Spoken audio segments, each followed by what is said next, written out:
વિદ્યાર્થી મિત્રો, આજના વિડીયોની અંદર આપણે ચર્ચા કરીશું ચુંબકત્વ અને દ્રવ્યનું સ્વાધ્યાયનો પહેલો અને બીજા દાખલાની, એટલે કે ધોરણ 12નું ફિઝિક્સનું જે 5મું ચેપ્ટર જે છે ચુંબકત્વ અને દ્રવ્ય, એની આપણે ચર્ચા કરવાની છે. જેનો સ્વાધ્યાયનો પહેલો દાખલો, તો આ પહેલો દાખલો છે અને આ બીજો દાખલો છે. સાથે સાથે જી નીટમાં કેવા પ્રશ્નો આને અનુરૂપ પૂછી શકાય એની પણ જોડે જોડે આપણે ચર્ચા કરીશું, અને જે અત્યાર સુધીમાં પૂછાયેલા છે. આમ તમે બોર્ડની તૈયારી કરો અને જોડે જોડે જી નીટની તૈયારી કરો. હવે બોર્ડની તૈયારી કરવા માટે તેમજ જી નીટની તૈયારી કરવા માટે તમારા ચેનલને શું કરી દેવાની? સબસ્ક્રાઈબ કરી દેવાની. અને વિડીયો જો ગમે તો એને લાઇક પણ કરજો, અને તમારા મિત્રોને તમે આ વિડીયો આગળ શેર પણ કરજો. જો તમને યોગ્ય લાગે તો જ લાઇક અને શેર કરવાનું, બરાબર? પણ જોડે જોડે જો તમારે જી નીટની તૈયારી જો કરવી હોય તો આ ચેનલને તમારે શું કરી દેવાની? સબસ્ક્રાઈબ કરી દેવાની. તો આવા બે દાખલા જે છે તેને અનુરૂપ જી નીટમાં કેવા દાખલા પૂછાય એની પણ આપણે વાત કરી લઈએ. તો જુઓ, જી નીટની અંદર જો ગઈએ તો અહીંયા પહેલાં AI-EEEની એક્ઝામ લેવાતી હતી. તો 2003ની અંદર જીની જગ્યાએ કઈ એક્ઝામ લેવાતી હતી? AI-EEEની જે એક્ઝામ લેવાતી હતી એમાં 2003માં દાખલો પૂછાયેલો છે, જેને અનુરૂપ દાખલો છે. ત્યાર પછી PMTની એક્ઝામ નીટના પહેલાં કઈ એક્ઝામ લેવાતી હતી? PMTની એક્ઝામ લેવાતી, તો એમાં 2016માં પૂછાયેલો છે એ પ્રકારનો દાખલો, એની આપણે ચર્ચા કરીશું. જોડે જોડે એક બીજો દાખલો છે. તો પહેલાં નીટના પહેલાં કઈ PMTની એક્ઝામ લેવાતી હતી, તો 2015માં જે પૂછાયેલો જે છે એ દાખલાની પણ આપણે જોડે જોડે ચર્ચા કરીશું. અને ત્યાર પછી નીટ, જે પહેલાં PMTની એક્ઝામ લેવાતી હતી, નીટ 2011માં એને અનુરૂપ જે દાખલો પૂછાયેલો જે છે એની પણ આપણે ચર્ચા કરીશું. આમ સ્વાધ્યાયનો પહેલો અને બીજો દાખલો આ રીતે 3 થી 4 વખત પૂછાયેલો છે, બરાબર? આ દાખલો જે છે એ નીટમાંય પૂછાયેલો છે, આ નીટમાં પૂછાયેલો છે અને જીમાંય પૂછાયેલો છે. તો આમ જી નીટ બંનેનો આપણે ન્યાય મળે એવું જોડે જોડે કામ કરવાનું છે. તો અહીંયા ધ્યાન આપો.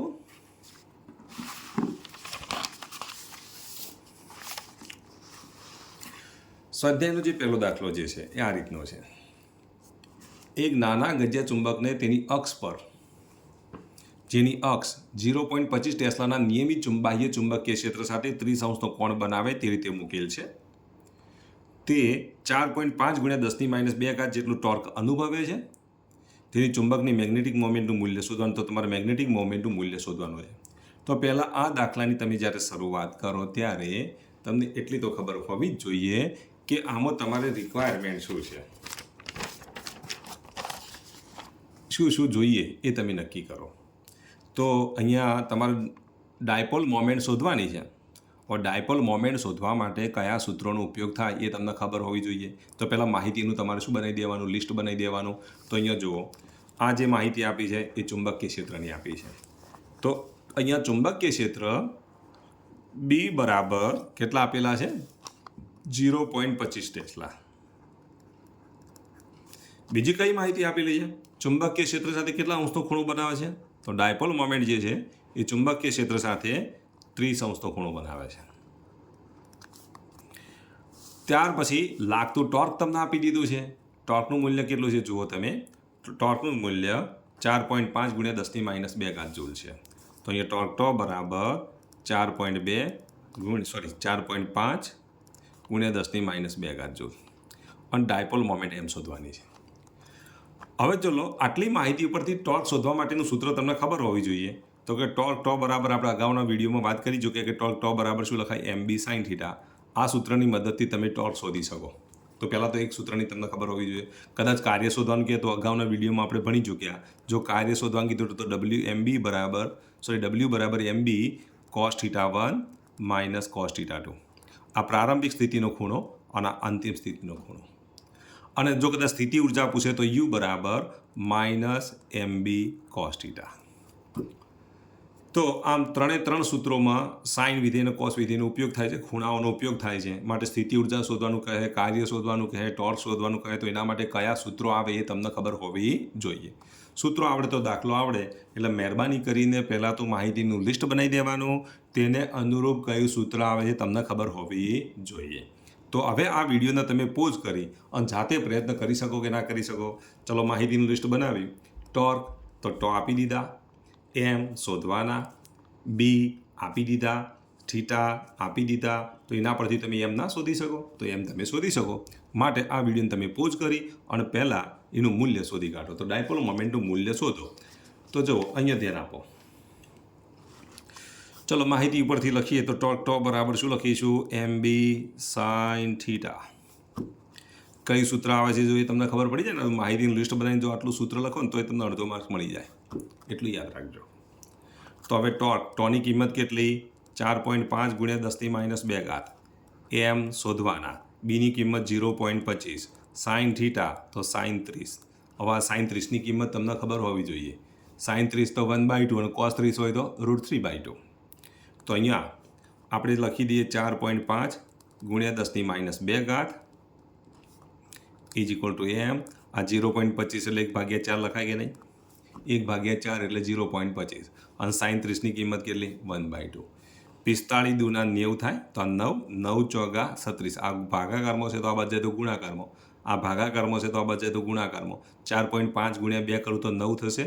9 ગુણ્યા 4 એટલે કેટલા થાય? 36. તો અહીંયા જો એમ બરાબર જો લખું તો એમ બરાબર 36 ગુણ્યા 10⁻². એટલે આને તમે જો લખો ને તો 0.36 એમ લખો તો પણ ચાલે. આનો એકમ કયો આવશે? તો ડાયપોલ મોમેન્ટનો એક એકમ છે એમ્પિયર ઇન્ટુ મીટર સ્ક્વેર અને બીજો એકમ જોડે જોડે યાદ રાખવાનો જૂલ પ્રતિ ટેસ્લા. બીજો એકમ કયો આવશે? જૂલ પ્રતિ ટેસ્લા. કારણ કે ટોર્કનો એકમ જૂલ, ચુંબકીય ક્ષેત્રનો એકમ ટેસ્લા, તો જૂલ પ્રતિ ટેસ્લા. બીજો એકમ કયો આવશે? Ampere into metre square. તો આટલું ચુંબકીય ક્ષેત્ર મળે. કેટલું મળે? 0.36 જૂલ પ્રતિ ટેસ્લા. હવે ચલો આ દાખલો તો તમને આવડી ગયો હશે. હવે આપણે જે વાત કરવાની છે તો બીજા દાખલાની વાત કરી લઈએ. તો હવે બીજો જે દાખલો જે છે એની રકમ આ રીતની છે.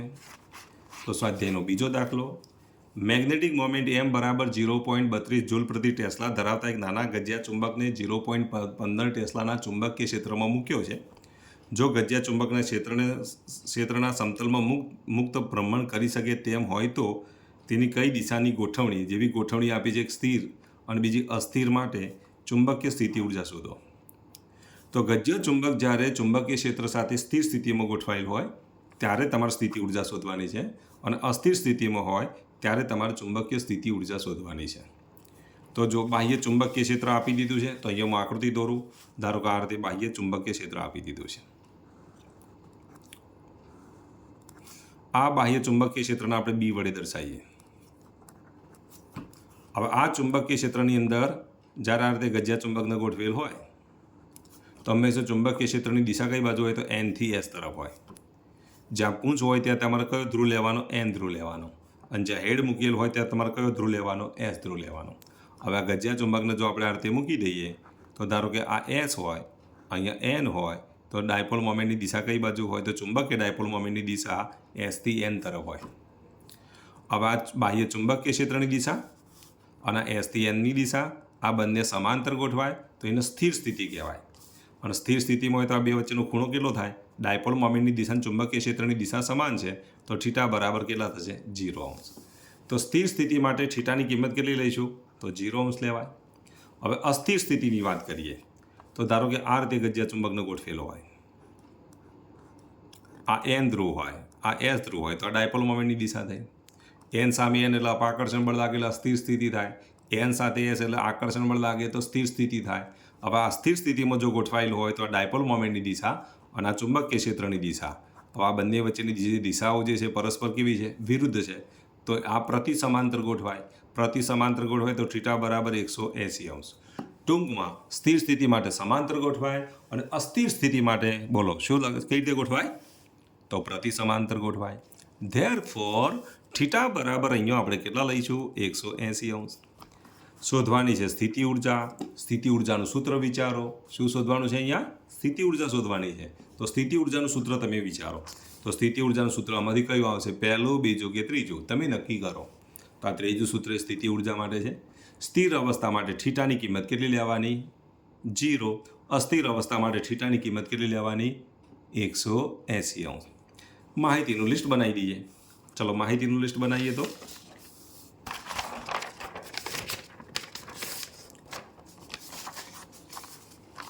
ચલો માહિતીનું લિસ્ટ બનાવો.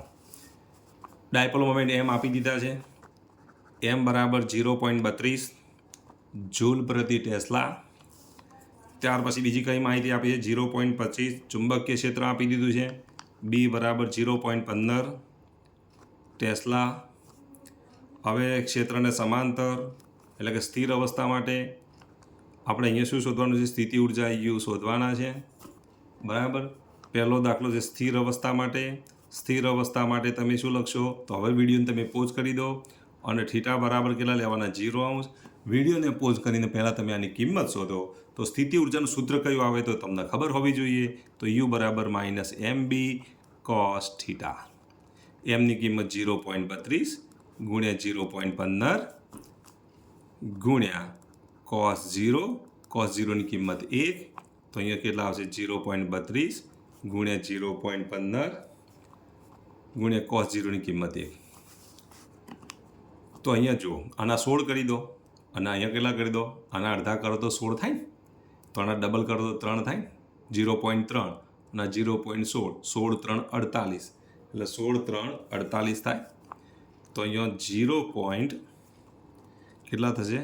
0.48, બરાબર. 0.048 થાય. આટલો એકમ શું આવે? જૂલ. એટલે આના બરાબર જો લખીએ તો 4.8 ગુણ્યા 10⁻2 જૂલ. પણ આગળ નિશાની કેવી? માઇનસ. આટલી સ્થિતિ ઉર્જા મળે ક્યારે? સ્થિર અવસ્થામાં હોય ત્યારે. ચલો નંબર 2, અસ્થિર અવસ્થા માટે. ચલો અસ્થિર અવસ્થા માટે થીટા બરાબર કેટલા લઈશું? 180. તો એ વખતે સ્થિતિ ઉર્જા યુ બરાબર કેટલા લખાય? -mb cos theta. હવે આ વિડીયોને પોઝ કરી અને તમે જાતે દાખલો ગણો. cos 180ની કિંમત -1 એટલે માઇનસ માઇનસ શું થઈ જશે? પ્લસ. તો આ જે ઋણ મૂલ્ય મળ્યું એની જગ્યાએ અહીંયા ધન મૂલ્ય મળશે. કેટલું મળશે? 4.8 ગુણ્યા 10⁻2 જૂલ. તો આ જાતે પ્રયત્ન કરી શકો કે નહીં? તો આટલું તમારા માટે રાખું છું. તમે જાતે પ્રયત્ન કરો એનો જવાબ કેટલો આવશે? 4.8 ગુણ્યા 10⁻2 જૂલ. હવે આપણે વાત કરીશું જી નીટમાં પૂછાયેલા દાખલાઓની. પહેલો દાખલો આ રીતનો છે. એક સમાન ચુંબકીય ક્ષેત્રમાં 35 સૂત્રની દોરી વડે એક ગજિયા ચુંબકને સંતુલન સ્થિતિમાં લટકાવેલો છે. તેને 60 અંશનું પરિભ્રમણ આપતા W જેટલી ઉર્જા આપવી પડે છે, એટલે કે આટલું કાર્ય થાય છે. તો નવી સ્થિતિમાં રાખવા માટે કેટલું ટોર્ક આપવું પડે? તો અહીંયા કાર્ય W બરાબર, હવે સૂત્ર વિચારો. W બરાબર શું લખીશું? mb cos θ1 cos θ2. પહેલાં કઈ સ્થિતિ છે? સંતુલન સ્થિતિ છે. તો θ1 બરાબર 0. પછી કેટલા અંશના ખૂણે જાય છે? 60 અંશના ખૂણે. θ2 બરાબર 60. તો કાર્યનું સૂત્ર મળી ગયું. કેટલું ટોર્ક આપવું પડે? તો ટોર્કનું સૂત્ર કયું આવશે? mb sin θ. sin θની કિંમત કેટલી મૂકીશું? sin 60. ચલો અહીંયા તમારે કેટલા મૂકવાના? θ બરાબર 60. ચલો આટલી માહિતી આપી દીધી છે અને ડબલ્યુની કિંમત આટલી છે. એ કિંમત તમે આમાં મૂકી દો તો ટોર્કની કિંમત મળે કે ના મળે? ચલો એક કામ કરો, પહેલાં ડબલ્યુની કિંમત શોધજો કેટલી થાય. તો ડબલ્યુ બરાબર આપણે જો લખીએ તો mb cos 0 minus cos 60. cos 0ની કિંમત 1 cos 60ની કિંમત 1/2. 1 - 1/2 બરાબર 1/2. તો mb/2 થાય. એટલે mbની કિંમત કેટલી? તો 2w થાય કે નહીં? તો mbની કિંમત 2w થઈ. તો અહીંયા mbની જગ્યાએ લખી દઈએ 2w.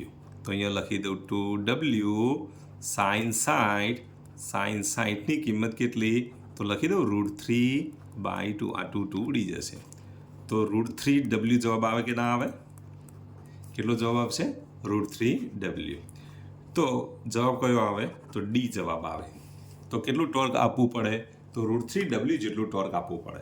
તો આમ 3 સૂત્રોનો ઉપયોગ કરીને તમે આ દાખલો કરી દો. કાર્યનું સૂત્ર ખબર હોવી જોઈએ, ટોર્કનું સૂત્ર ખબર હોવી જોઈએ, સ્થિતિ ઉર્જાનું સૂત્ર ખબર હોવી જોઈએ. તો તેને અનુરૂપ દાખલો પૂછી શકાય. હવે 0.12 મીટર લાંબી, 0.1 મીટર પહોળી, એટલે જો લંબાઈ ગુણ્યા પહોળાઈ તથા 50 આંટાવાળી એક કોઇલ છે. આવું લંબચોરસ ગૂંચળું છે જેના આંટાઓની સંખ્યા કેટલી છે? 50 છે. 0.2 ટેસ્લાના ચુંબકીય ક્ષેત્રમાં ક્ષેત્ર સાથે 30 અંશના ખૂણે ગોઠવેલ છે. તો કોઇલમાંથી 2 એમ્પિયર પ્રવાહ પસાર કરતા લગાડવું પડતું ટોર્ક શોધો. તો આ તો એકદમ સિમ્પલ દાખલો થઈ ગયો. ટોર્ક ટો બરાબર તો આપણને ખબર છે શું લખાય, MB sin થીટા. 30 અંશનો ખૂણો બનાવે છે, પક્ષમાં આપી દીધો થીટા બરાબર 30, એટલે આ કામ તો પૂરું થઈ ગયું. ચુંબકીય ક્ષેત્ર 0.2 ટેસ્લા, એટલે આ કામ પણ પૂરું થઈ ગયું. એમની કિંમત આપી નથી, પણ એમ માટે ઘણી બધી કિંમતો આપેલી છે. તો હવે જો ગૂંચળું છે તો ગૂંચળા માટે મેં એમના 2 સૂત્રો લખાયા હતા. એક ડાયપોલ મોમેન્ટનું સૂત્ર કયું, તો 2L QM. જ્યારે ગજિયા ચુંબકની વાત કરેલી હોય ત્યારે ધ્રુવમાન આપેલું હોય તો ડાયપોલ મોમેન્ટનું સૂત્ર કયું આવે, તો 2L QM. આ સૂત્ર ખબર હોવી જોઈએ. બીજું સૂત્ર M બરાબર શું લખીશું, NIA બરાબર આટાઓની સંખ્યા N, I એટલે વિદ્યુત પ્રવાહ, આટાઓની સંખ્યા 50 આપી દીધી છે. વિદ્યુત પ્રવાહ કેટલો આપેલો છે, તો વિદ્યુત પ્રવાહ I બરાબર 2 એમ્પિયર આપી દીધો છે. એ બરાબર ક્ષેત્રફળ, ક્ષેત્રફળ કેટલું, તો લંબાઈ ગુણ્યા પહોળાઈ, લંબાઈ કેટલી તો 0.12, પહોળાઈ કેટલી તો 0.1. આનો તમે ગુણાકાર કરો એટલે ક્ષેત્રફળ મળે કે ના મળે. 0.12 ગુણ્યા 0.1 એટલે શું લખાય, 0.012 થાય કે ના થાય. એટલે આના બરાબર જો લખું તો 1.2 ગુણ્યા 10⁻²² થાય કે નહીં. આ ક્ષેત્રફળ મળી ગયું. ચલો ક્ષેત્રફળ આવી ગયું.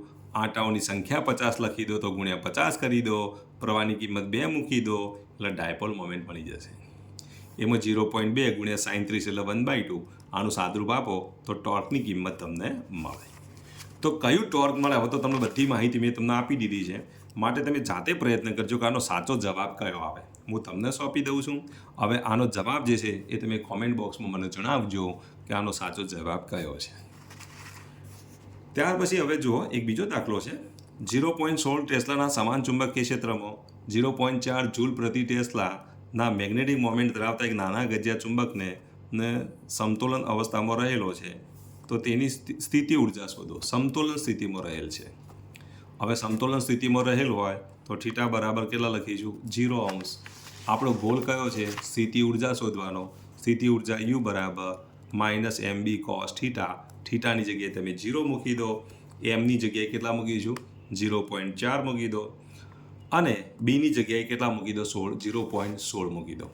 આ દાખલો પણ તમને જ સોંપી દઉં છું, કારણ કે બધી કિંમતો આપી દીધી છે. એ કિંમતોનો તમે ઉપયોગ કરી સાચો જવાબ કયો આવે એ તમારે નક્કી કરવાનો છે.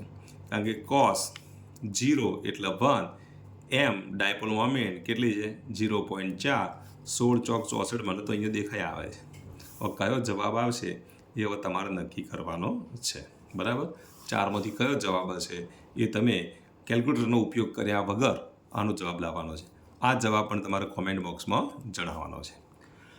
તો આજના વિડીયોની અંદર આપણે આટલું જ કામ કરીશું. નેક્સ્ટ વિડીયોની અંદર આપણે સ્વાધ્યાયના દાખલા લઈશું. જોડે જોડે GNETમાં કેવા પ્રકારના દાખલાઓ પૂછાય છે એની પણ આપણે ચર્ચા કરીશું. તો જો આ વિડીયો તમને ગમ્યો હોય તો આ ચેનલને સબસ્ક્રાઈબ કરી દેજો, તથા નવા વિડીયો માટે તમારે આને સબસ્ક્રાઈબ કરવી જરૂરી છે.